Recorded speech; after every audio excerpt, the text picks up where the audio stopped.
Welcome to the Hotel Dunsmuir. Don't call Such a housekeeping. lovely place. Don't call housekeeping.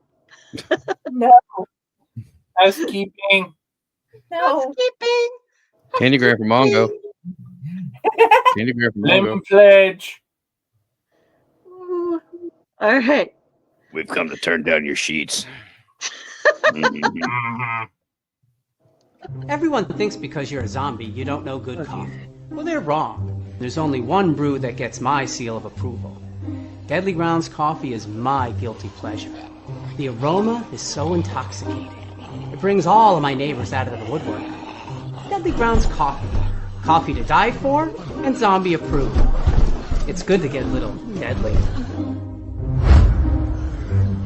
Use the front door! Oh, they're so disgusting.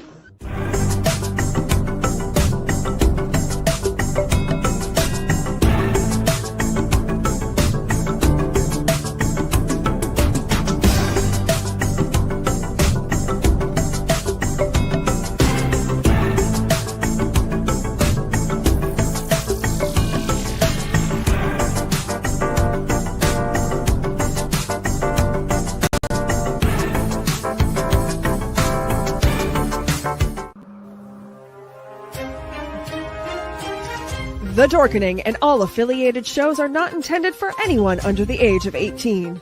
The following may contain discussions or scenes that have adult situations, graphic violence, nudity, strong sexual content, and graphic language.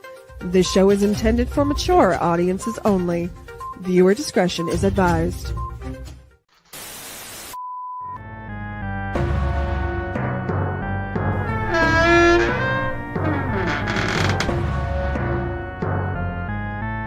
Greetings and salutations, my wonderful freaks.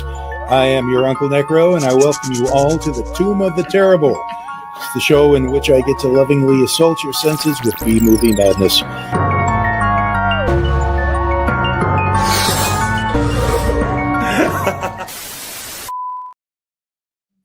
Hello, my lovelies, and welcome back to another episode of Uncle Necro's Tomb of the Terrible. We are here today with Delphine and Ratatosker, Tom Dog, which will Hello, be back hello. at some point, Ron, and my chaos. Everybody needs a personal chaos. How is everybody doing? Is this a trick question? Well, Ratatosker is drinking heavily, but this is nothing new. He was interested. He was introduced last night to Derek Rook over at Rough House Publishing, and he was very excited. So he's like trying to be as badass as he possibly can. He's just like, "Oh, we're assaulted. You're going to be more assaulted as we tell you about this movie. Oh my god." Yeah. But we had some good time with them last night.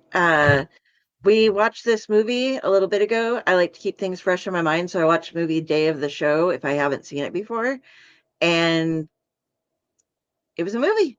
We'll get into all that later. But how's Tom's? Tom's doing away. So Ron, how you doing? Is this a trick question? Have you recharged any? Fuck no. I haven't really had time to recharge because I was with Raz all weekend at Hell's Dungeon acting for their Valentine event till death do us part. And Nursenia made an appearance both nights.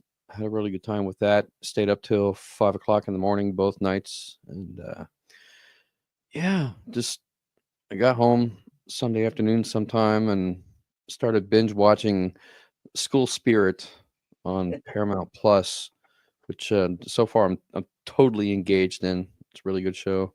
So managed to get the movie watched today, this morning, and yeah, we'll take it from there. All right. What is School Spirit about?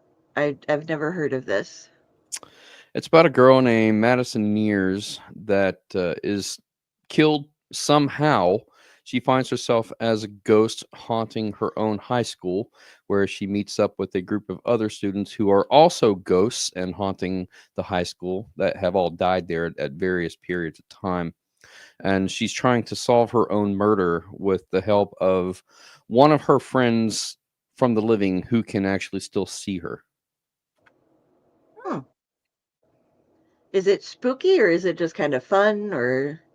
It's typical high school drama. It's not really spooky, Okay. but it's a really good plot, and I like all of the twists and angles that they're taking with it, and making you think, and you think you have one suspect, and then it's not that person, or some evidence comes to light that takes the shine off of that person and puts it on somebody else. So you're never quite sure like how deeply everybody is involved. It's really good writing. Is it like Pretty Little Liars with ghosts? I wouldn't know. I never saw Pretty Little Liars.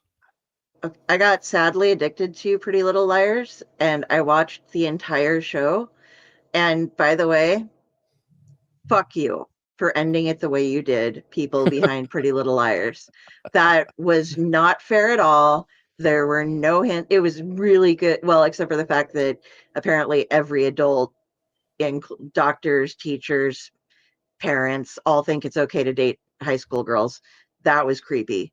But otherwise, there was some really stellar writing in that as far as leading people as to who is doing what and who is behind things. And then they just ended it with the biggest middle finger in the world. And it was just like, okay. Well, School Spirit is only about a season and a half, and they're about halfway through the second season. So new episodes are still coming out. I have no idea how it's going to play out or how many seasons there's going to be. Okay. Tom Dog Papa. says you're back. How you Yes, doing? I am back. Am I coming out? Am I coming out good on my Yes. end? Yes. Okay. Awesome. Everything but your face. Yeah. Yeah, I know. I got to work on this. Same No. here. Apparently, I had a drinking problem. Apparently, this spilled. So Oh no. yeah. Okay. So I was freaking out and everything like that. So luckily, it didn't hit the my laptop. Thank God. Thank you. Thank you. Thank you. It just hit some wires. So I wiped that down and soak it and got a towel soaking up the floor that my feet still purposely are stepping on, and so yeah, now my feet are going to be smelling like strawberry energy mixture. Yeah, Sure, energy mixture. That's what that is. You all want to. I wish it was something else.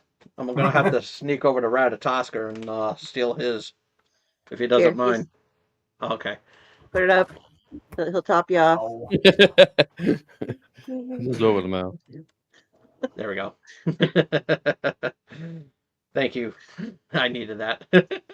He's always got you covered. He's got a full bar Awesome. over there. Awesome. All right. Oh, just been pretty busy and everything like that. It's just been one hellacious minute after another. How's your birthday? it's a day that ends in Y. So not the best birthday? It's your birthday? Yes. I didn't get notified of this. Are you officially old yet? Happy birthday. I've been officially old for the last 20 years at least. Feels like that, doesn't it? Yeah. Well, he's one of the few people that's had gray hair since like 7th grade. Although my daughter's starting earlier in like 3rd grade with gray hair, so it's all weird. Oh boy. Hair's going white, knees have gone, Oh, knees? Yeah. back's already shot. I'm sitting, as you guys can see, at an angle in this chair, which is finally, after years, started affecting my hip as well as my Oh. knees. So I'm like wearing a knee brace at night now because it has to That's like not- straighten itself back out, and I have to lay right in bed because otherwise I'm like hurting my hip. I need to Understandable. I need to like tilt I can't move this right here and I can't turn this here, so I just need to move. That's the only way it's going to work.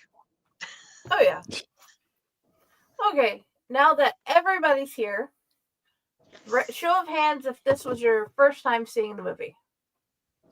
Unfortunately. Alrighty.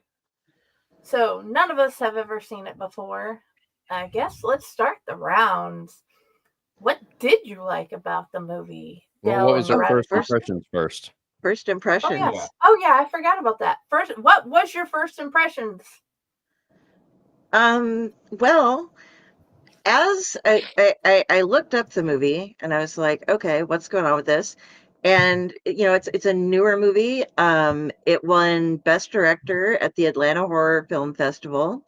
At the Chico Independent Film Festival, it won Best Feature Film, Best Director, Best in Show, and Best Actress, with the lead character played by Jet Jandreau.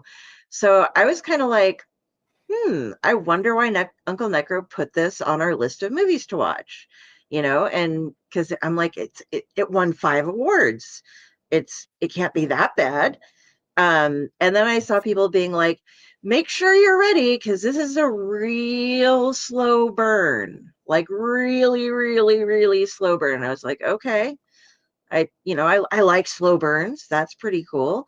But I would almost go so far as to say this is almost a no burn kind of thing. I was expecting a bit more when I saw the awards, but I knew that there had to be a reason that this was on the list.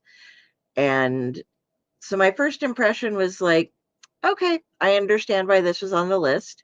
I like well, I guess we'll get into what we like better later, but don't trust all the reviews out there because, well, some people are idiots, but you'll hear some of those later too. We got some of those. But yeah, it explained why it could win awards, have somebody involved from Pixar, and let's see, it was directed by a Pixar animator, and the cinematographer was a VFX artist on Jurassic World, Avengers, and Star Wars. So you're like, ooh, all these things. And that's what you did with it. How much of it was actually true? Or was it some random guy in the back that got passed over for those movies? Oh no, those were all real things that people did that were involved in making these movies. It goes to show that you can take some really good things and put them together, and it doesn't always turn out the way that you're hoping for. You got to have all the pieces, not just one or two. Yeah. So that was my first impression. Tom Dog? Yes. What was your first impression? My first impression was it sparked my interest. It was a movie. Excuse me, Harry. We'll get to that later. But yeah, it was something. It was a movie. It had a good plot. I will say that it had a pretty good plot. Story was dragging but tolerable. The scares did its job, which I was surprised. And yeah. Short and sweet. Alrighty. Ron. Well, clearly, Tom Dog didn't think that much of the movie. I think Dell kind of hit it on the head because I sort of felt the same way, that it was a slow burn, almost to a no burn. since I hadn't heard anything about this movie or knew anything about it, I didn't go into it with any expectations other than that there must be a reason why Uncle Necro would have put this on the list. And I think I figured out what that reason is, because this movie is literally nothing more than over the river and through the woods to grandmother's house we go, with a big bad wolf sequence at the end, all wrapped up into a paranormal plot line that, suffice to say, doesn't really go anywhere. So much more that I could say about that when we get to the appropriate sections. So my first reaction to this movie is I understand why James put it on the list, but I feel like there could have been so much more to this movie that they just didn't do. Yes. My first Definitely. reaction to this movie was I couldn't even keep my attention on it for more than about 3 minutes at a time. It was so slow. It was so slow of a burn, it pretty much gives anyone who watches it frostbite. Alrighty. I watched the trailer and I automatically knew who I was going to hate. And I figured the hotel thing would be cool. And then we get to it and I'm like, why did we leave so much out that could be here? And why? So, yeah. A bunch of whys. Okay. Del, what did you like? Okay. I liked the hotel.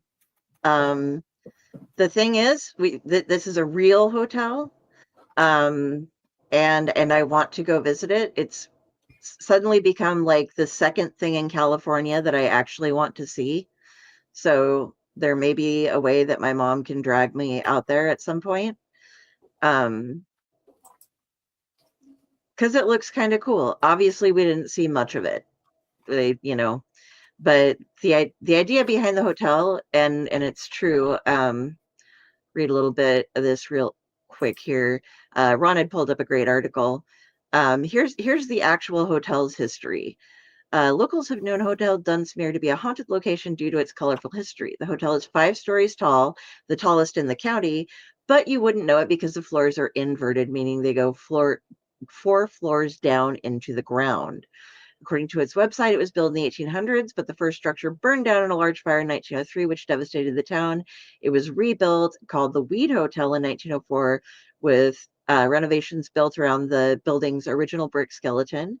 In the 40s, it was refurbished in an Art Deco style and became known as Dunsmuir's finest, according to the website. There's even rumors that JFK and Marilyn Monroe would meet up there. And the paranormal history of the hotel is the most interesting. An expert toured the hotel and told the owner that there are 13 ghosts living there. Says, though, that the ghosts are friendly. They are here to protect you. They're not going to let you get hurt. And there were reports from the cast and crew while they were staying there, while they were filming, that various paranormal things happened to them. So I like the hotel. I really want to check that out. Other than that, nothing really overly appealed to me or pissed me off. The grandma was an okay character. She didn't do much. The orbs, the girl has ESP, and we'll get into that when we get into the not liked stuff, kind of, I think, more. I liked how they manifested orbs in it, but the orbs were cool looking. But other than that, there were a number of things with that aspect of it that I really didn't quite care for. So they did portray a somewhat realistic, not so friendly relationship. We aren't monetized. We can say it was an abusive relationship that the girl was in the very beginning, and they did pretty good at, yep, that's straight up how some of those are. I can totally vouch for that and relate with some of the things that that poor girl is going through. But yeah, it, that was the only real kicker for me. So, Tom Dog. Alrighty. What I liked about it was the concept.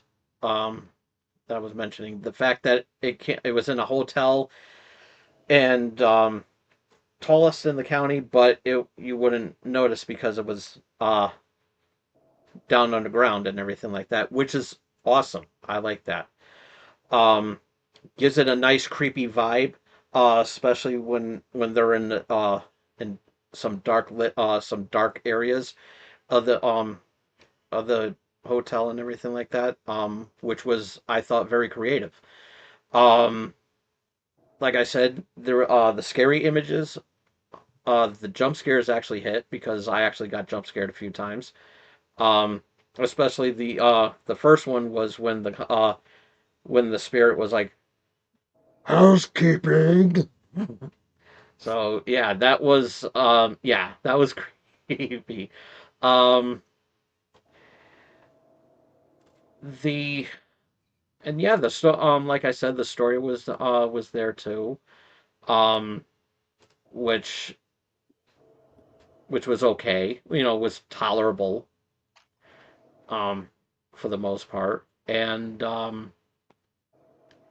yeah, that's pretty much what I liked about the movie. Okay. Ron, what did you like? It would almost be easier for me to start with the things that I didn't like about the movie because there's so much more of those than the things that I did like about the movie. As far as the things that I did like about the movie, I liked about the first 40 to 45 minutes, right up until uh, she gets to the hotel. Um, Billy, her name is. Uh, she gets to the hotel, and immediately weird things start happening. It's after the point where she meets Ruby, the maid, and decides to take her up north and invites her to come to her grandmother's house.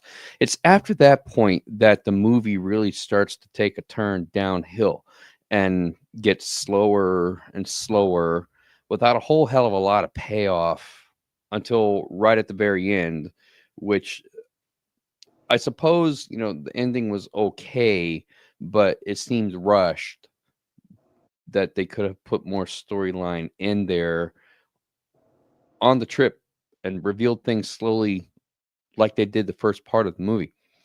Uh, so the first 40 minutes is basically all set up and has nothing to do with the hotel.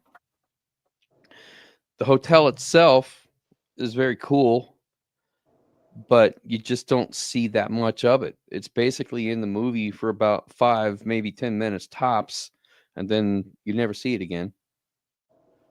Like I said, it's easier to talk about the things that I don't like. If you're going to call a movie Hotel Dunsmuir, you should at least have the story centered around Hotel Dunsmuir and not, okay, we're on the road for half of the length of the movie. So, the whole story between Billy and Luke was solid. That was essentially the best part of the movie. And then after that, it sort of goes downhill, and I wasn't really into it after that. Okay.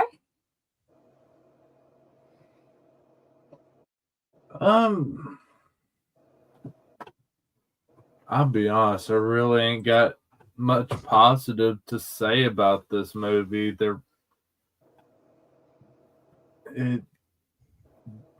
It almost seemed like the only thing they had a script for when it comes to this movie, the only thing they had script for was the first about 40 minutes. The rest of it was let's throw ideas at a wall and see what sticks.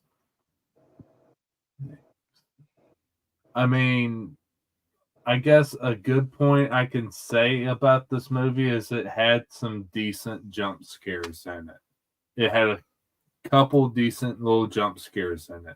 Other than that, that's all I got. Hotel That's- Dunsmuir was really cool if they could have added more. And I think that was what I liked. What were you going to say, Del? Nothing. Okay. My screen's doing weird things, so I was just like, what's that? Oh, okay. So is ours. Or everything went down, so we had to reset real quick. I guess let's talk about what we didn't like. This is gonna be interesting. I know there's going to be Okay. a rant when we get down there. I think there might be a rant and across over the there. board with this one. Yeah. I've All right. made More graphic Ron for than it. me. Okay, Del. Session 9 is one of the most perfect movies to begin with, as well as the perfect slow burn. If you do not like slow burns, you will not enjoy Session 9, but if you do, it's paced absolutely great. It has just enough of the little subplots going through it that it keeps the main slow plot going on, and it gets there. This, I mean, it did have subplots as far as different things, but so many of them, I think the stuff that they were trying to maybe make be a twist was so obvious as you were coming across it. First of all, the girl has ESP, or as she calls it, I have the ESP. And basically she just sees these little globes that go around, little orbs, and the orbs look cool, but they don't really do much for her. Like, she has a flash here and there of something, but mostly she just spaces out. And according to her horrible husband, everybody except for her grandma in the family agreed to give her to him to be her protector and to keep her from being the freak that she is. And that's why he controls her and, does all these terrible things to her, is because he's protecting her from being her crazy devil-ridden self or something, for having all these space out moments and things. And he films them, he takes pictures of her, he shares them with his friends. He's got stacks of cash from something, and he makes her call him daddy, makes her wear only lingerie in the house, and just is just a horrible person to her. But her portrayal of the ESP stuff, nothing really, I mean, everybody sees the same ghost she does. Grandma sees the same globes that she does, or orbs that she does, but it doesn't really, it doesn't really give, there's not that much behind it. Like, the whole promotional thing is like, she has ESP, she goes to this place where sinister things happen, and it doesn't really, it doesn't affect her too much. That if you took out like 2 scenes, it wouldn't have mattered at all. Like, one where she had kind of a flash forward of the hotel, and then there's something while she was there. But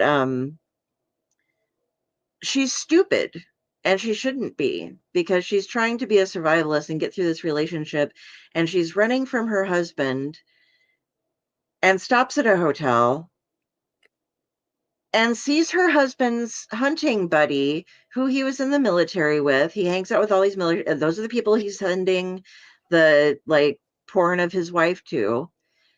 And, like, he confronts her, but where's your husband at? What's he doing? He wouldn't do that. Are you sure he's really out of the country in Guatemala preaching to, spreading the word of Christ? And then he's going to Peru. Oh, that's a really long distance. Are you sure? Yes. Oh, I'll check into the same hotel that my husband's military and hunting fishing buddy is at, who's already questioning my backstory. Yeah, let's just stay there. No, you go somewhere else. You don't stay in the same hotel. Yes, you just paid for your room, but you have a bag of cash on you. Like, that was kind of the part. It's like in Psycho, you know, she has this huge pile of cash that she's running with or whatever. But also, and this is from a Midwesterner, and when it initially shows, like, for some reason it puts up how many miles they are from the Hotel Dunsmuir, her and her husband, and it's 726 miles when they're out walking in the woods. And then it also shows her and her grandma are 1,233 miles away from each other. So she's driven through one night, but okay, here's the deal. I'm a Midwesterner. A 1,200-mile drive, you do that overnight, particularly if you're running from somebody. That's just a drive. You don't have to worry about it. She got a nice vehicle going there. She doesn't have to worry about breaking down. You do all of that in one evening. And then the husband is like telling his friend, I'll be there in 3 hours. 726 miles, you can't be there in 3 hours. You'd have to be doing 200 miles an hour to do that. Yeah, not in the little Honda Civic that you're borrowing from your buddy since your wife stole your big old truck. But still, yeah, but she's acting like, I'll be there in 3 days, Grandma. Where the fuck are you from? You see them driving and they're all over the road every time. I don't understand. Like, usually you get the above ground driving shots and you just see a car going somewhere into the mountains.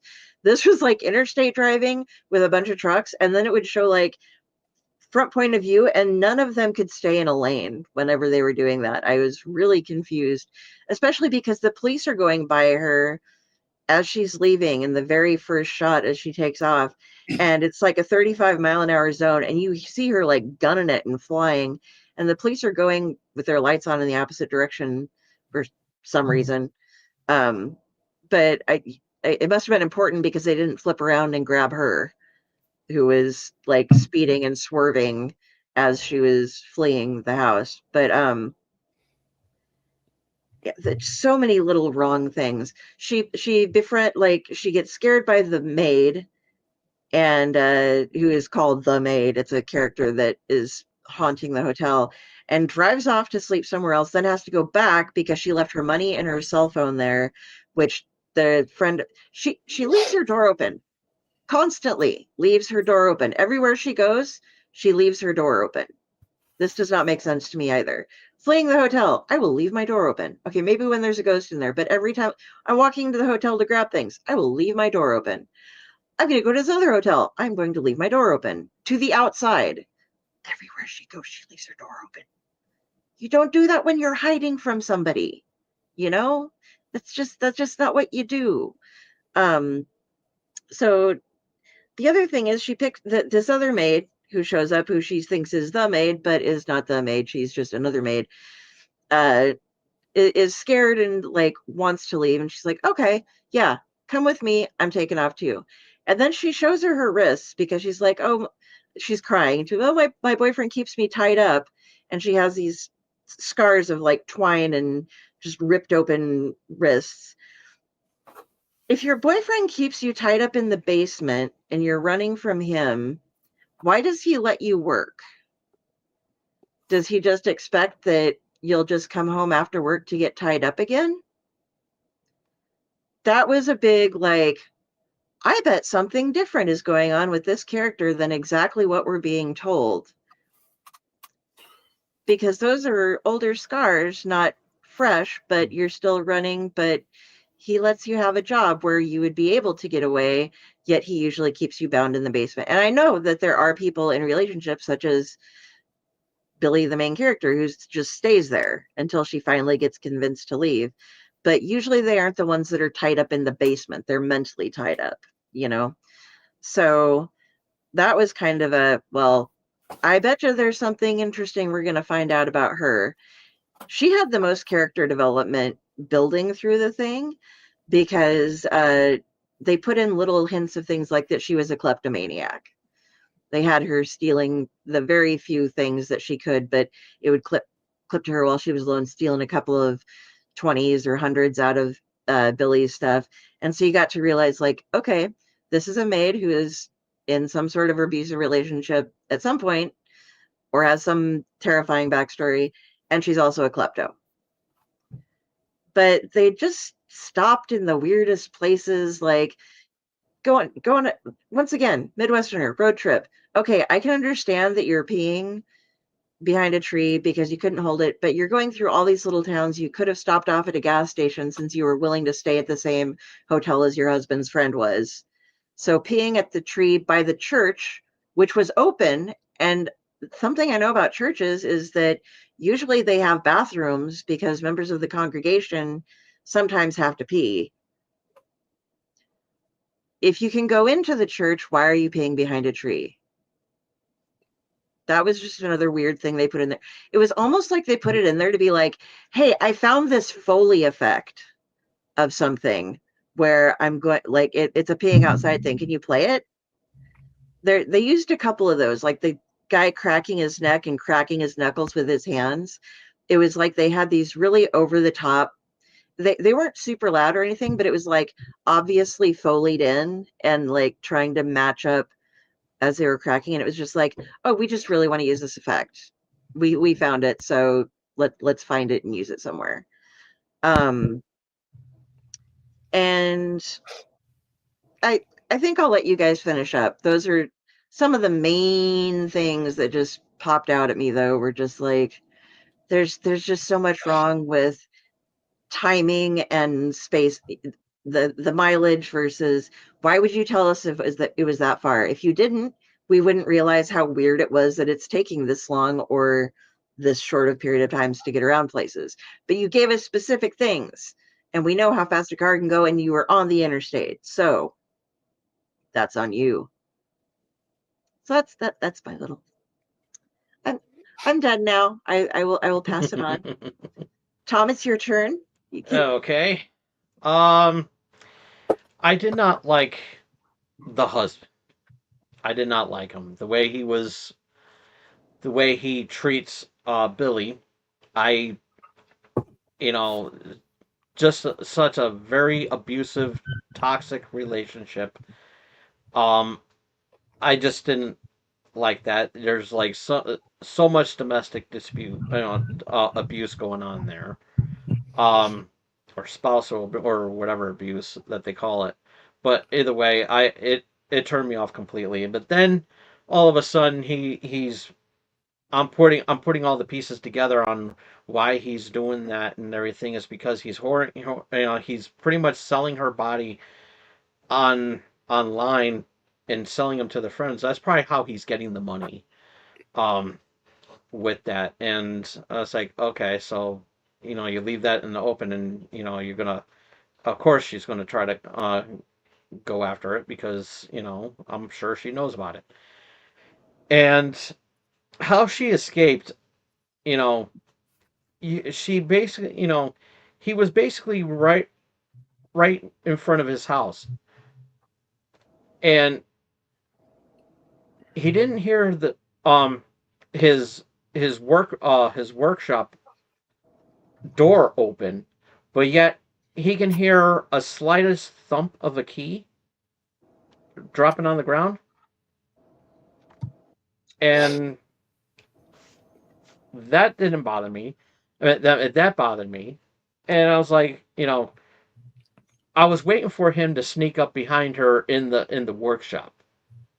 Mistake number one, because a door is louder than keys dropping, especially from where he was. Then, just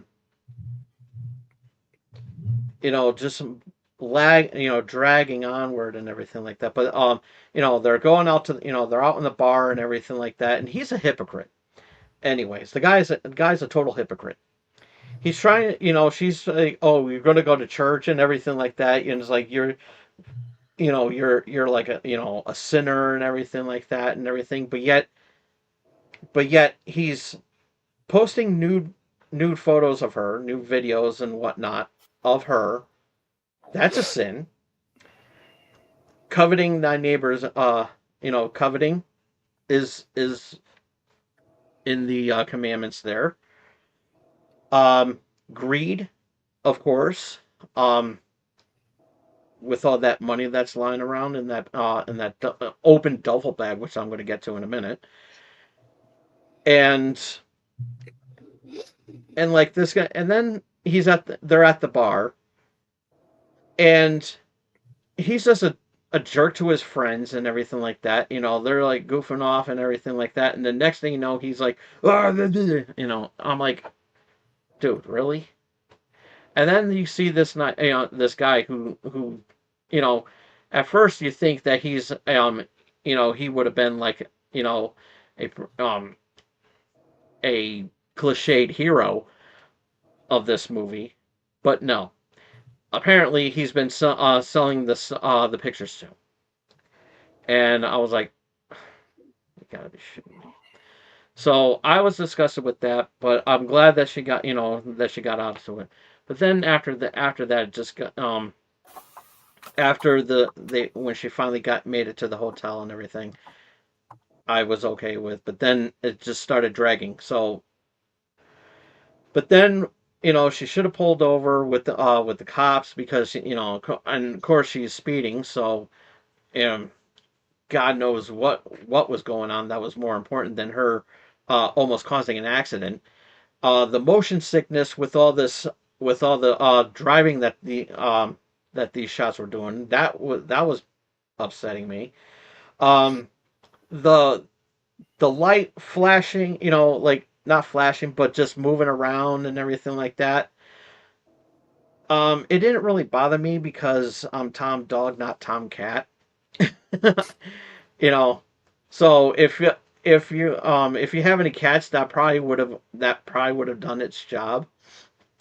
You know, it's like, oh, they're gonna claw at the TV or something like that. You know, trying to get this light. So yeah, that's a distraction if you have cats.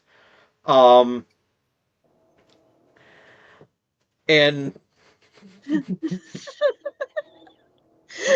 Or squirrels.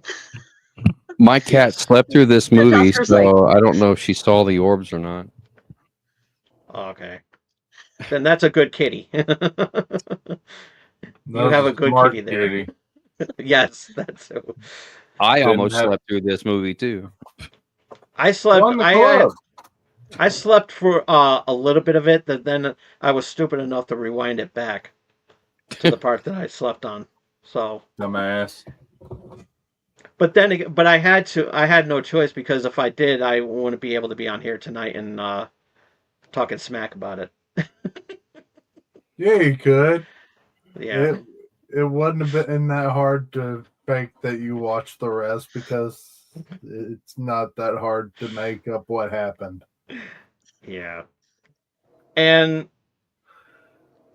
like, and the fact that she you know, she just goes to this place knowing that that one of her husband's buddies just happens to be there. Um yeah, that was a little bit, you know, I just would have been like left. You know, if I saw, you know, if I saw one of my ex's friends and everything like that. But then again, I'm the more likable in the relationships with my exes, so so I'm the more likable one. So my ex's friends love me more than they love her. It's like, why did you break up with him? He was so good to you. I don't know. Anywho, it's not about me. It's about this movie. Um. So yeah, and and this guy that was at the hotel. Soon as he left, don't you think that he would have called him right then and there and say, "Hey, look, what are you doing? She just told me this story that, you know, that you're in Guatemala or whatever the hell you're talking about, and, you know, been doing some good work there and everything like that, doing missions or whatever." And it's like, I don't know if you know that and everything, but yeah. But no, he goes fishing in the nearby river, Then he makes a decision, and then he thinks about it, and then he's like, okay, then he goes and makes a call. When it's sunset. So had all that time, and you couldn't call him then. So yeah, I was annoyed by that. I agree with Dell, being the fact that this was called Hotel Dunsmuir? Dunsmuir. Yeah, I was looking at the top of the screen there, because they have it on the thing on the display. Anywho, um, there should have been more of that. The story was there, just that the name of the movie wasn't, and that should have been more. They could have really did something like, okay, like a haunted hotel. Having like some sort of Amityville-esque type of movie, which that would have been good too, and just tied around to this one hotel, and and the floor should have ended on the sixth floor, where the last room is room 666. That's what it would have made more sense that way. If you're going to have an underground haunted hotel, room 666 would be the primary thing. And I don't even know if there was an elevator in this, because it just looks like there's too many stairs for me to go down and climbing up. It's just, I didn't see one elevator in that hotel from what I've seen. Um, and then the maid and everything, or whatever, that was traveling with Billy. I think it was Ruby or something like that. Um, she just kept, leaving, going after that bag, and that bag should have been like closed and put away. Knowing that she has all this money, it should have been secured a lot better than how she did it. She didn't have the bag closed and secure, and she didn't put it in the flatbed or whatever. That was, or even at least have it on, had the bag on her.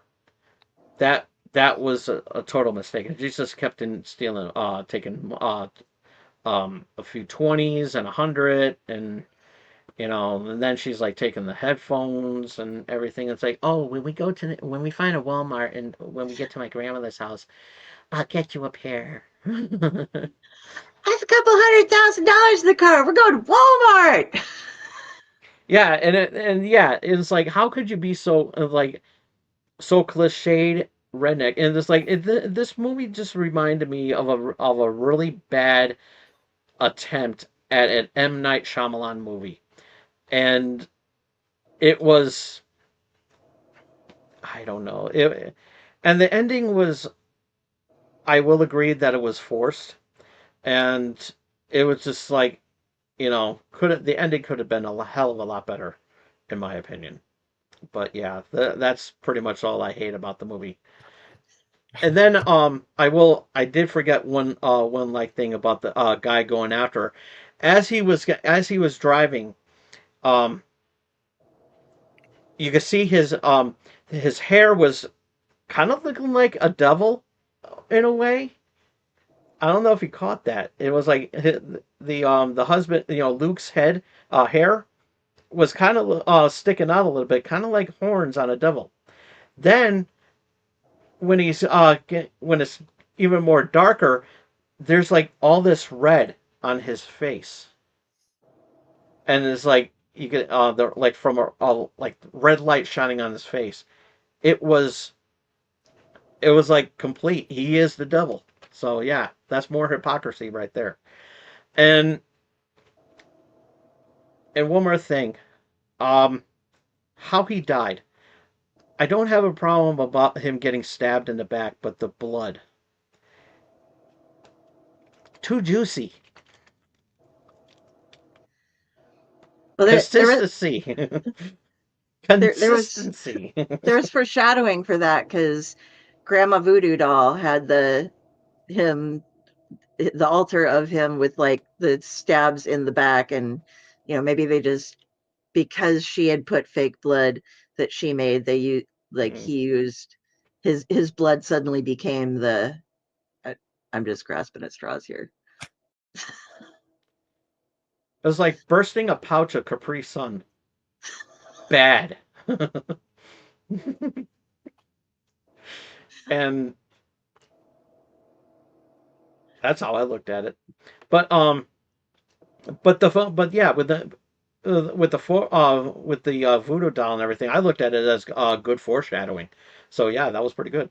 But yeah, that's okay. My rant's over. Ron, over to you. Tag.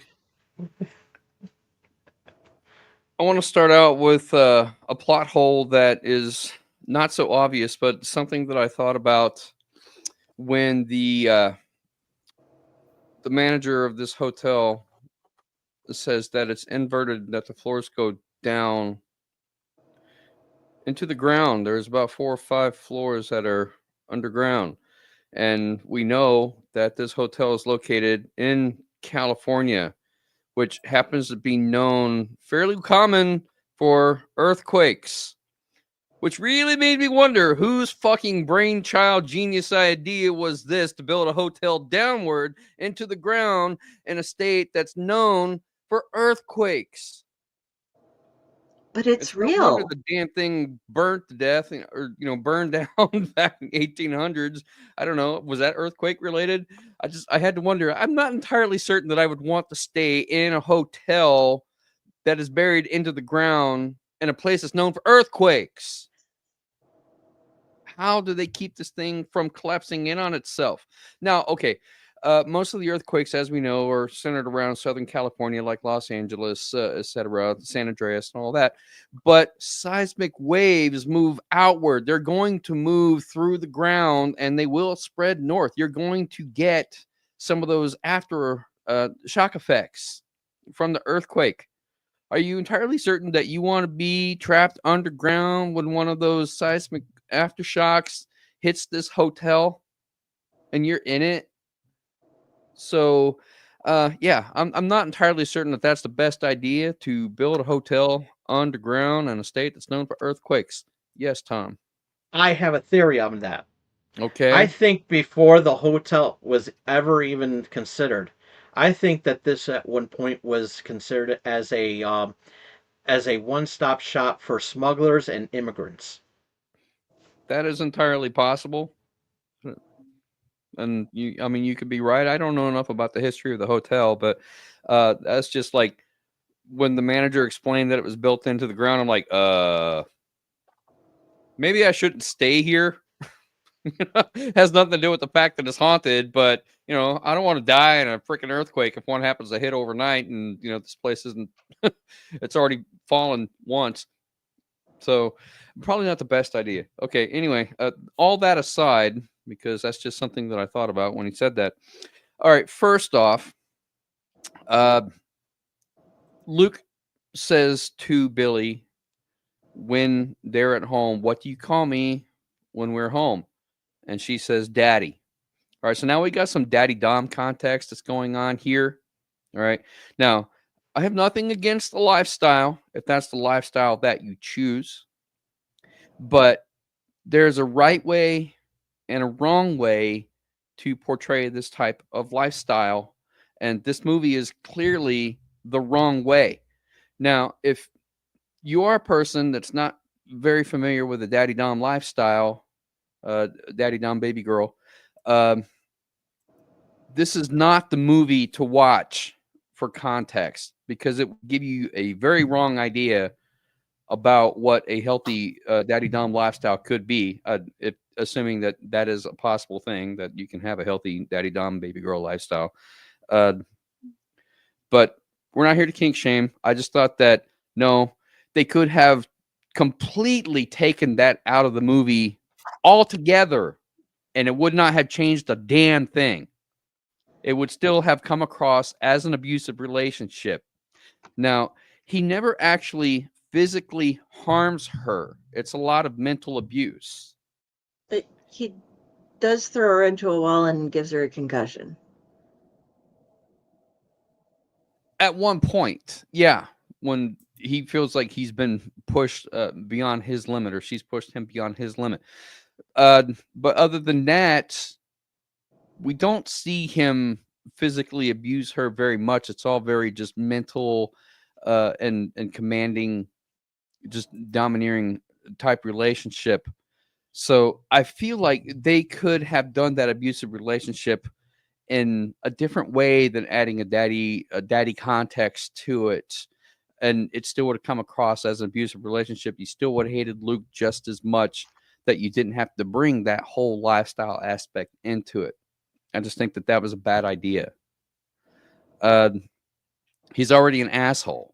You know, they didn't need to go that route. It would have come across the same either way. I would have liked for them to do more with her ESP. We don't really see all that much of it. Just the fact that she sees orbs, but we don't really know the extent of her power. We don't really understand what these orbs are. We don't know why they're there, just as she starts staring off into space and she's having an episode. That doesn't necessarily mean that she has ESP. It could mean that maybe she's somewhat epileptic. I don't know. Maybe she's got something else that's wrong with her brain that's causing her to see these orbs. It doesn't necessarily have to be ESP related. There's so many other things. They should have given a little bit more detail, a little bit more backstory on the whole ESP thing, so that they could have carried it throughout the movie, and the ending would have made a whole hell of a lot more sense if they had clarified it from the beginning when she's talking to her grandmother, and the grandmother states, you know, you have the gift, you know, you see these things and you get it from me, that kind of thing. Let it through the whole movie, and it wouldn't have just seemed weird and kind of like they're throwing spaghetti at a wall and hoping to see what sticks. So they should have done more with the whole ESP aspect of it.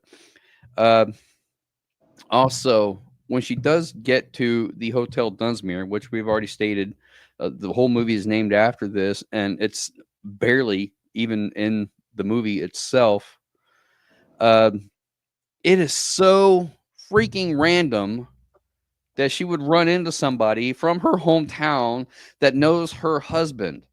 What are the odds of that happening? I mean, I guess it's to say that it couldn't happen, obviously, but we've already established that this is like 730 miles away from her hometown. And yep, there he is. Hey, how you doing, Hank? You know, that's completely freaking random, but there had to be something there to move the plot along so that Hank would tell Luke where she was at, so he would come after her. Otherwise, the movie just, you know, basically stops there. Okay, she got away, she's got free. So we need something in order to move the plot of the movie along. It just seems completely random to me that would happen. Out of all the places in the world that she would stop, all the hotels in the world that she would stop, oh, there he is. Somebody I know from my hometown. Well, gosh, fancy meeting you here. Strange. Okay. Just incredible odds that would happen. But because the movie is named after this hotel, obviously she has to stay at the hotel for paranormal stuff to happen. Now, she has ESP.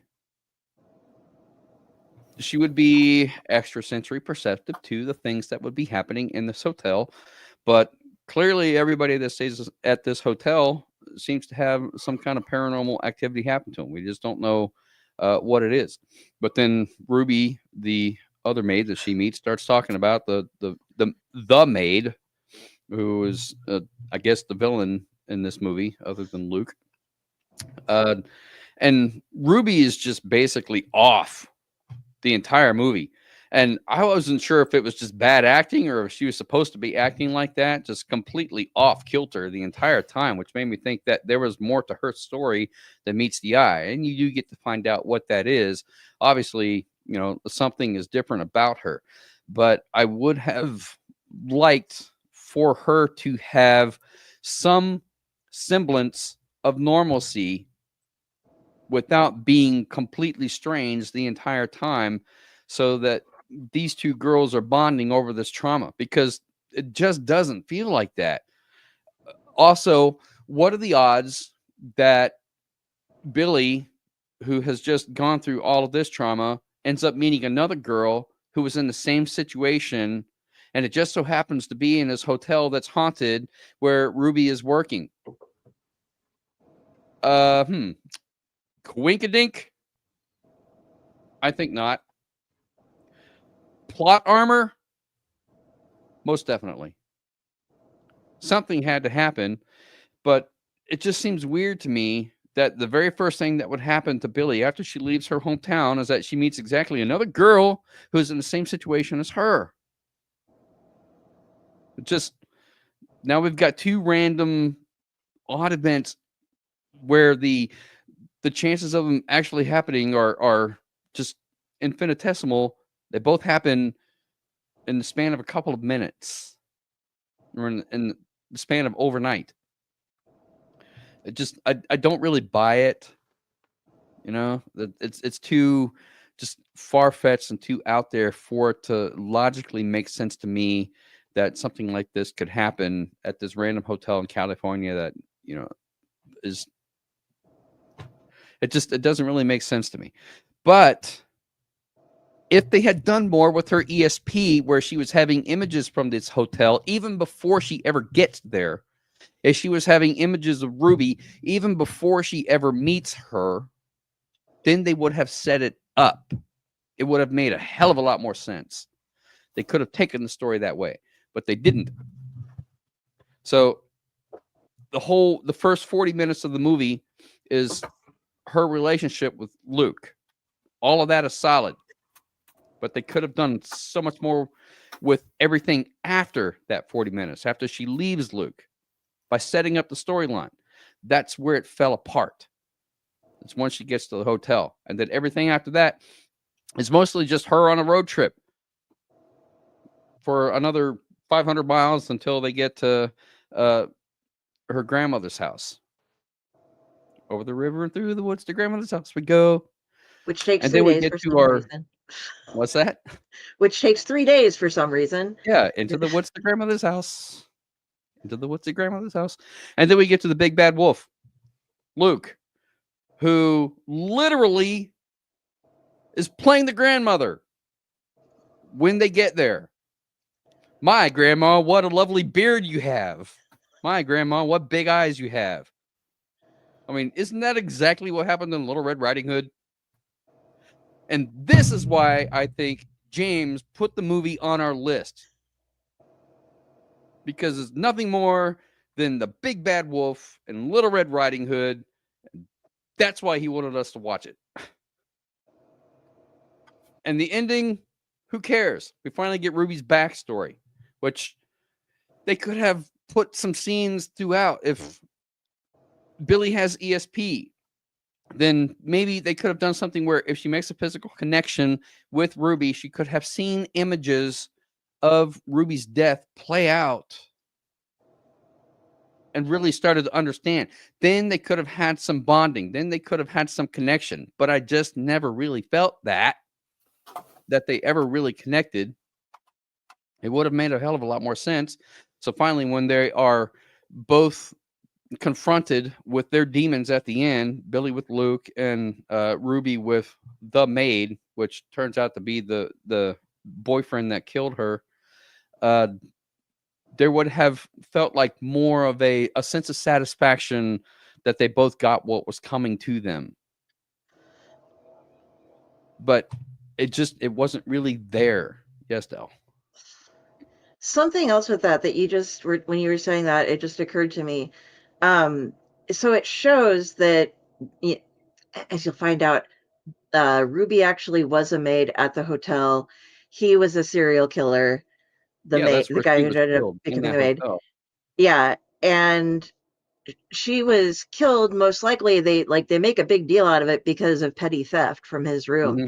So he never kept her tied up anywhere. He didn't. He just killed her and moved on. And because there was the funny thing when she's like, "Why haven't you changed your clothes?" And it's because she doesn't have any. Yeah. You know, you took her away and she has no clothes to change into. Why Same are as you Billy. asking Billy that? only had the one change of clothes out of the little nightie that she was wearing. I mean, and Yeah. she was carrying them with her the whole time. It's not like she packed a suitcase. Why don't you have a change Yeah. of clothes? Oh, well, Billy, look who's talking. You don't have a change of clothes either. You're wearing the same damn thing you've been wearing for the past 3 days. Yeah, it just but there's no reason for her to have had those ligature marks because she wasn't held up anywhere. She was just murdered in the yeah. I do think when they did the flashback and they show the marks on her chest where she was cut, I do think she was tied up at that point because they had her hands up above her head like this. Yeah, but not enough to leave the permanent, that was rope. These were Yeah. like they misjudged like this thickness to like this thickness of a scar. That doesn't Well, work out. it's continuity But, issues, and there's plenty yeah. of those in this movie. You know, how do you get 725 miles in 3 hours? And yet it takes 3 days to go 1,200 miles. Well, technically, it's only another 500 past Dunsmuir because they're heading Yeah. north from there. Yeah. So, it don't take 3 days to go 500 miles.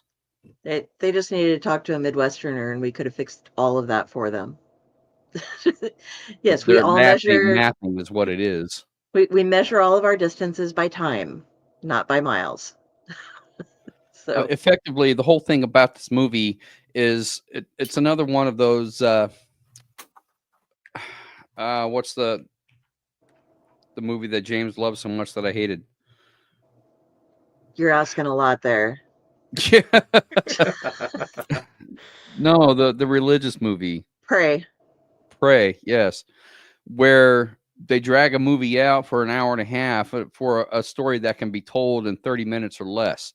That's effectively what this movie is. They're dragging a movie out to an hour and 45 minutes when there's really only about 45 minutes worth of story. Yeah, I do think they attempted to show a connection between Ruby and Billy when they had that like shared dream, but it wasn't really effective because they just both had a daydream But that that's they the first walked in time front of a mirror. Yeah, but I mean, yeah, and all it is it flashes up the maid. There's no like anything more than like, ooh, the maid. Well, we just both got away from the place where the maid was, so of course we would both have a nightmare about the maid, But no, But- that's the first time that Billy herself actually makes mention that she has ESP. Yeah. Up until then, it's just her seeing the orbs and Luke alluding to the fact that she spaces out sometimes.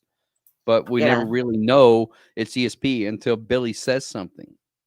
Yeah, there was the one flash she had of something scary in a dream that ended up being the maid, but it was like you blink and you miss it, so it didn't really correlate into, yeah. Basically, I feel like I'm agreeing with you. I'm just yeah. like, yeah, there are these like so many scenes that could have add another 5 seconds to that or just take it out altogether. That was my whole point from the beginning of this episode, is that there was so much more that they could have done with this movie that they just didn't, and it fizzles out. It goes from being a slow burn to a no burn because it just fizzles out, and the ending is not satisfactory enough for me to feel any sense of achievement or entertainment value by having watched it. I thought that the ending was okay, but it felt rushed. Like, we need to figure out how to end this thing. Okay, well, let's do this. And the ending could have been way more grandiose. There could have been so much more to the ending, but they finished it in like 5 minutes. There was no dragged out fight scene or anything. It just stab. Okay, you're dead. And then the orbs attack the maid, and hooray, we win.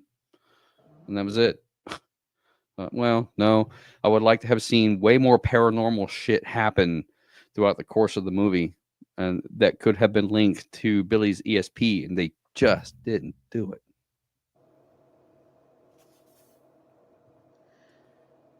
But what do I know?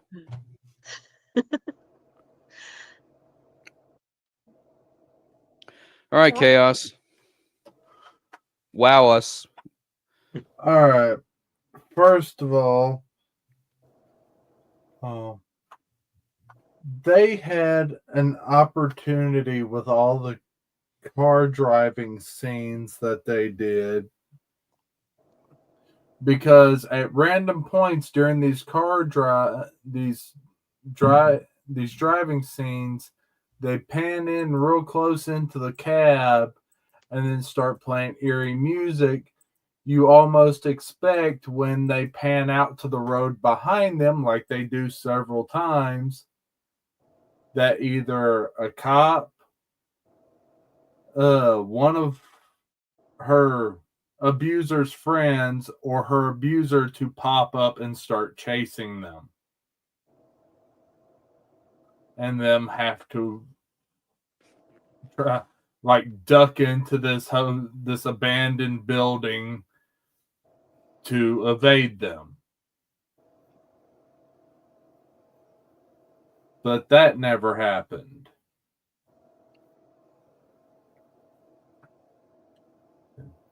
They, for a movie called Hotel Dunsmuir, there was, as everybody stated, there was no hotel. There was very, very little Hotel Dunsmuir.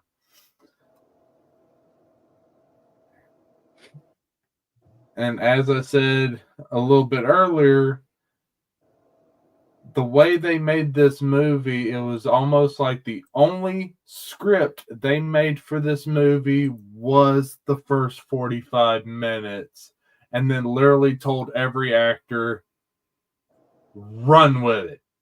Do what the hell you want and let's see what happens.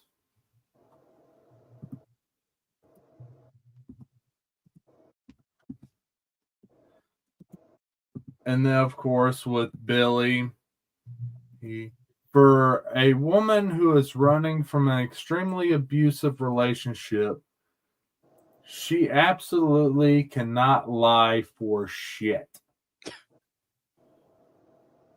Especially in the face of someone she knows is very closely affiliated to her abuser.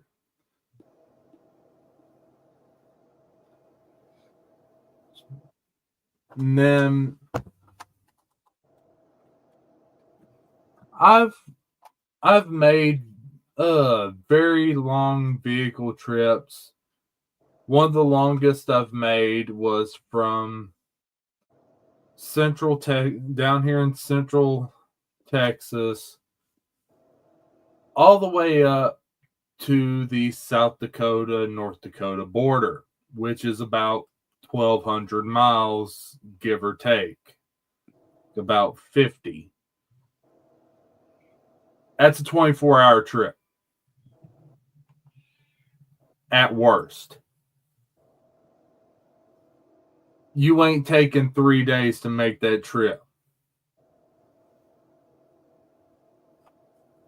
And you sure as hell, the second you see a friend of your abuser, are going to hang around. You're going to lock eyes with him. You turn your ass around, get in the truck, and slam that pedal to the floor.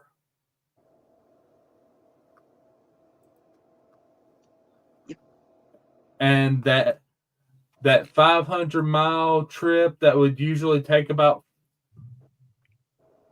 anywhere from 5 to about 15 hours would take about 3. Because that pedal would be to the floor and you'd be at grandma's house before anyone would know anything.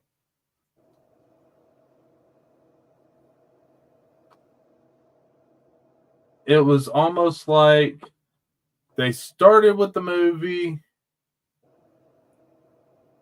and then almost got bored with it and didn't think the rest of the movie through.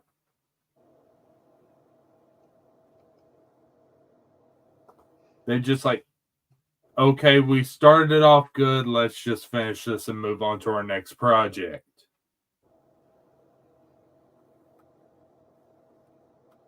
That's about all I got. I cannot add more to this conversation than the four of them have added. And the thing that I have noticed is all five of us, and I do mean all five, could write a better movie, a better story with all the stuff that we were given from this movie. We could take it, and even though each one would be different, it would still be better and still be more enjoyable, because we know collectively how to use the different things that they were given, the different plot points they had added to make it interesting, to make it make sense, to make it earned. And they didn't earn it. They earned us all wanting one person to die, but the rest of it wasn't earned. So yeah, that's what I generally have to say. And being as we are an hour and 15 minutes in, let's roll that beautiful Faye and that beautiful nostalgia footage and be right back.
Greetings and shabibans. We are the Retro Reductibus Cephala Podcast, a long-form bi-weekly show that celebrates all the things that made growing up awesome. Well, that sounds good, but I don't know what all those words mean. I think what Parasite Steve's trying to say is that on Retro Reductibus, we explore a range of retro goodness, from toys, video games, and movies, to cartoons, and even snacks and school lunches. Oh. And we do it all with a positive spin, a slew of killer guests, and some very adult language. And you know what else is cool? No. This crazy show is part of the Dorking Podcast Network with new episodes every Tentacle Tuesday. What's that? And if waiting 2 weeks for a new episode gives you a sad, know that we drop bonus episodes all the time, like the off-format Crow's Nest and an interview series we call The Brig.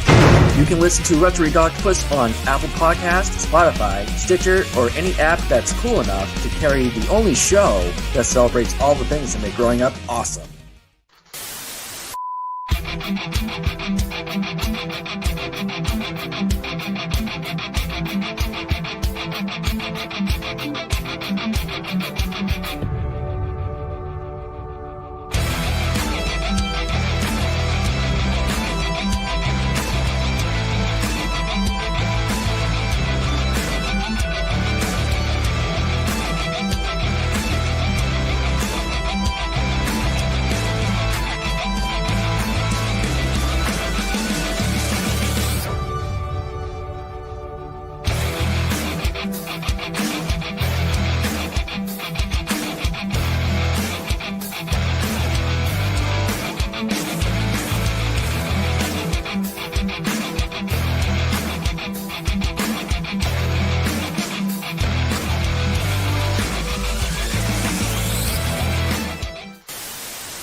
Hello, and hello. Welcome back to the show.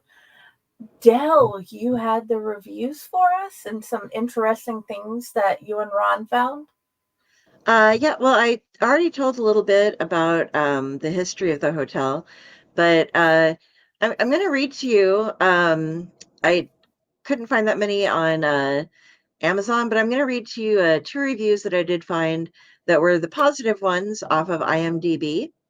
So you can see why, I mean, like, this movie did get a lot of praise, and it, like I said, it won 5 awards. So, first one is by Paul96189. Gave it a 10 out of 10. These floors go down. What a great line, and one worthy of an entire movie just in itself. But the line is part of a larger whole. This is an interesting one. Much like Psycho, the story starts out as one thing, then partway through the movie becomes something very different. Towards the end, almost something different again. But like all great horrors, this one starts out creepy and never lets up. In the closing scenes, several plot lines intersect and not all of them land. But overall, I thought this was a really interesting mashup. Well worth viewing. I'll be interested to see what this writer-director does next. 0 out of 8 people found that helpful. That's okay. No, we found this one helpful either.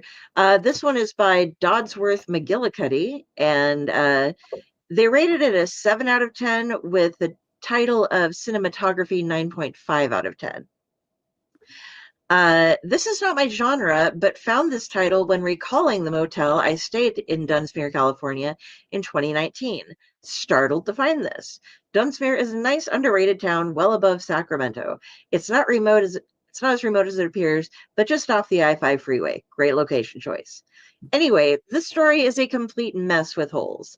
Yet I feel it's worth recommending. This is atmosphere horror, not very slashy. A road picture with ghosts and David Lynch orbs in tow.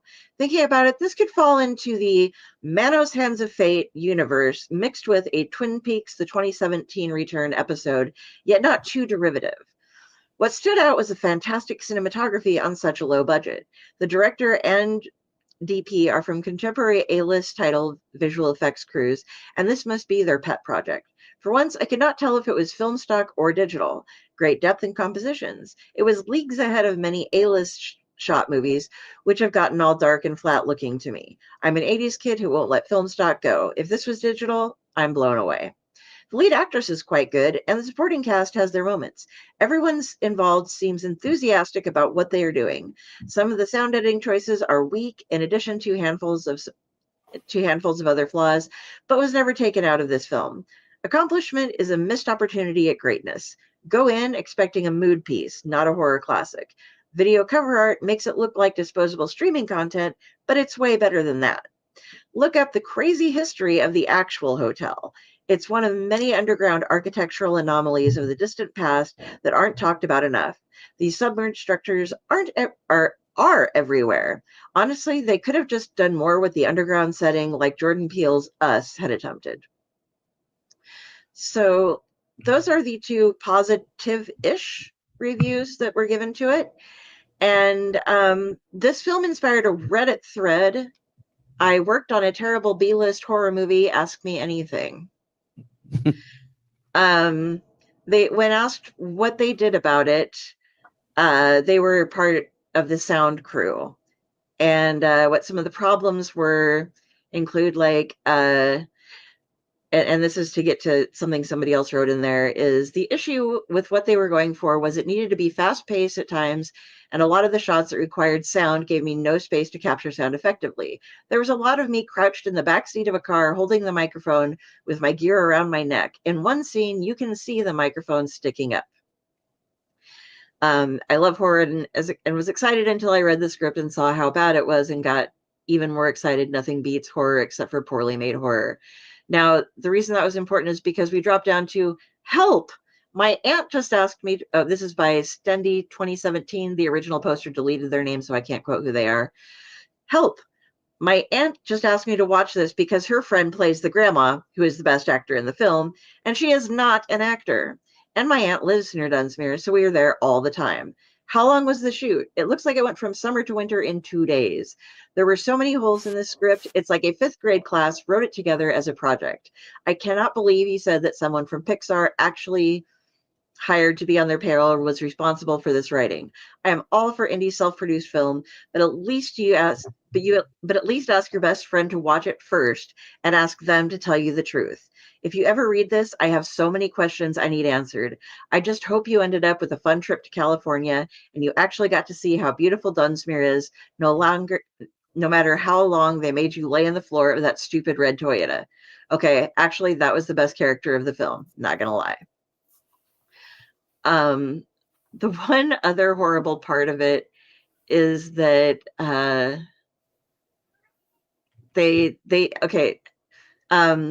the person who's complaining about it, pay was abysmal, $100 a week. Hotel we stayed and shot at was run down, had no heat or Wi-Fi or even hot water, and locking doors in a sketchy part of town. So yeah, I guess they stayed at the hotel and all those things. I was like, hey mom, I might want to go to this one. And then I read that and I'm like, you know what? It just had a fire. So unless when they upgrade everything, they add like working doors, hot water, Wi-Fi, electricity, things like that, I might say no again. So those are the two real extremes on this. Like, it was ambient. It was hell. I feel like all of those reviews are actually fairly good reviews and fairly honest. I don't know if I would necessarily agree with the ratings on them, but I don't really have any objection to anything that they said. Yeah, I didn't get why they, there are so many, 10 out of 10. There were so many plot holes. It was like Swiss cheese. It's like, then why'd you give it a 10? I mean, so it'd be seen. Yeah, pretty much. Probably. Yeah. To be honest, Because a lot of your unless it's a 1-star review or a max star review, you usually don't wind up seeing them. They wind up just kind of shuffled down towards the bottom of the review board.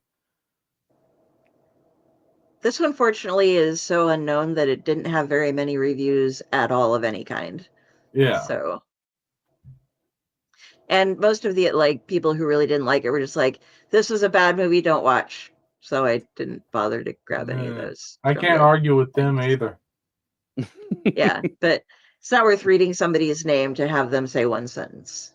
But I was fair enough. That Ask Me Anything thing didn't go very far, but those couple of little bits that I read to you were just like, that covers it. So it was miserable making it as it was watching it. Yeah, pretty much. Okay. Del, how would you rate it and would you recommend it? This one, I'm dropping down here. I want to go. It's one of those things where we've set some lines, and I should have gone back and changed some of mine. I'm going to go down to maybe a 4.5, 5. I'll go up to the 5 because they had some decent cinematics in it, and because the hotel itself that they found was cool, even if it was not really in the movie. But I love haunted locations or old weird locations. And actually the second hotel that's like barred off was kind of cooler than what we saw at the main one. But yeah, I wouldn't recommend it. I mean, it's one of those, if it was on, I wouldn't watch it, but I wouldn't tell anybody oh God, no, turn that off. It'd be like, I mean, your time, spend it how you like. Yeah. I'm going to go bang my head against the wall while you do that. I'm just going to read. Don't need to pay any attention. I would have rather been reading what I was trying to read before we started the movie. I definitely agree with that. Alrighty. Tom Dog! Okay. I give this, I was going to give it a 6.66 out of 10, but that would be being me too generous. I would be generous if I did that. So I am going to give it a solid 5 out of 10. Do I recommend it? If you're curious about it, it's good for a one-time view and that's it. But other than that, No. It had some plot there, but it was just not cooking. Okay. Ron, Aww. what do you and Oreo think? Well, Ori slept through the movie, so I'm sure she probably doesn't think too much about it. Lucky. As far as I'm concerned, as much as I really want to rate this movie a 5 or higher, I really can't, because we've watched other movies on this show that I have rated 5s, which are so much better than this movie. So I really can't. I don't want to rate it low, because I'm like, overall, it wasn't necessarily a bad movie. It just wasn't as done as good as it could have been.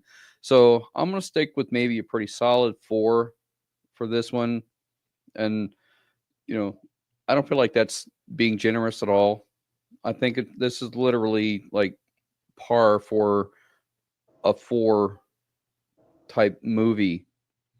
As far as recommending it, I'm going to have to go with no on this one, because there just wasn't really enough there to make it worth recommending. I can see what would happen if I were to recommend it, and then the person would watch it, and then they come back and be like, why did you recommend this movie to me? It wasn't that good. And like, well, you asked and I gave it to you. So no, I probably wouldn't recommend this movie. Not without maybe a remake of it that's done way better than this one, which if they were to remake this movie and take all of our suggestions and make it a better film, then I would watch that one. I'd most certainly try to watch a remake of this movie if I thought it was going to be any better. But as far as this one goes, I'm a solid 4 on this one. Alrighty.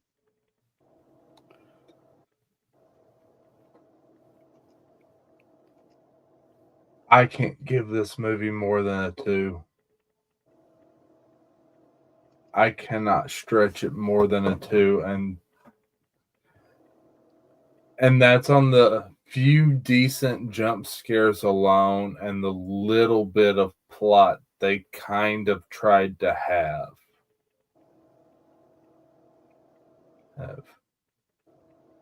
I'm sorry, if you're gonna try and make a horror movie based on a location, you need to have the location in the movie for more than 3 minutes. As we learned 3 with to Amityville. 10 minutes. Yeah. And there is what some of these directors don't understand. There is a such thing as too many plots in a story, because they tried to cram several different plots into this story, and none of them pretty much went anywhere.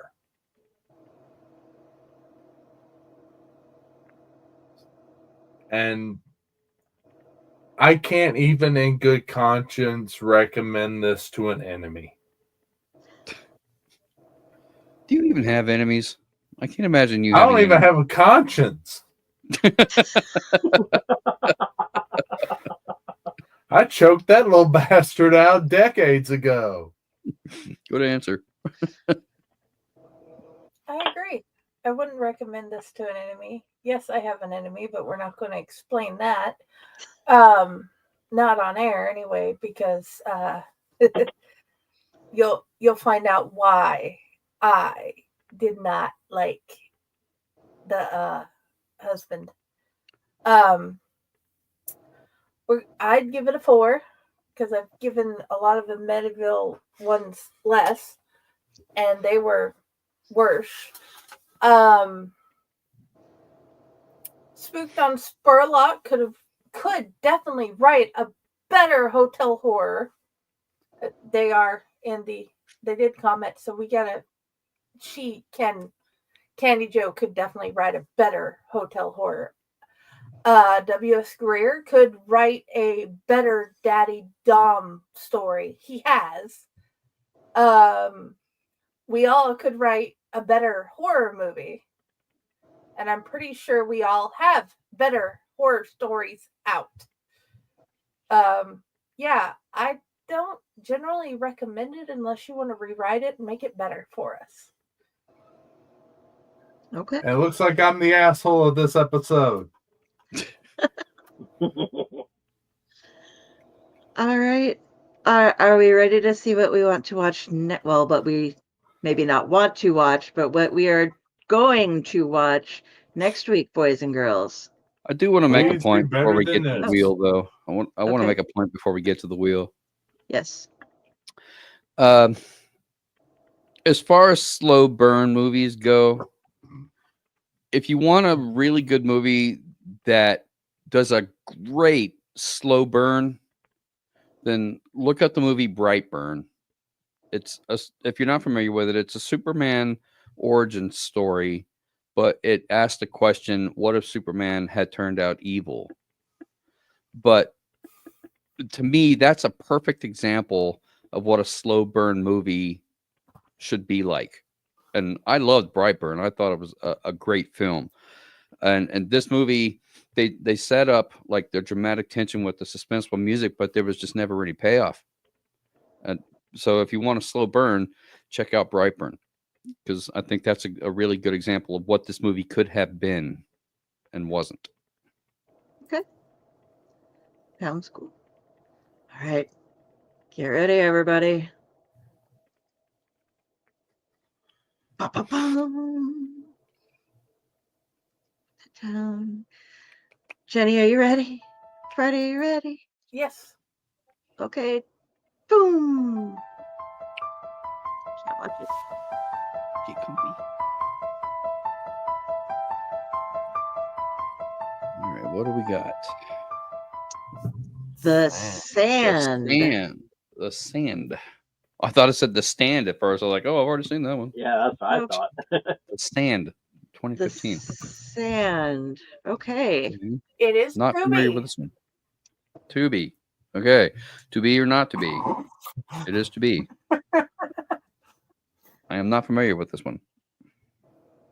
It almost landed on Killer Clowns from Outer Space, and I was excited, but it didn't. Yeah. So. That one I've Damn seen it. many times.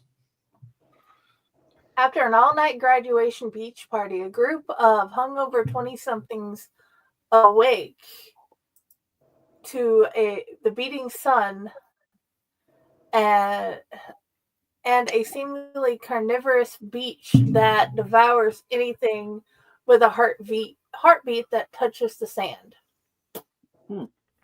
So Tremors. Pretty much.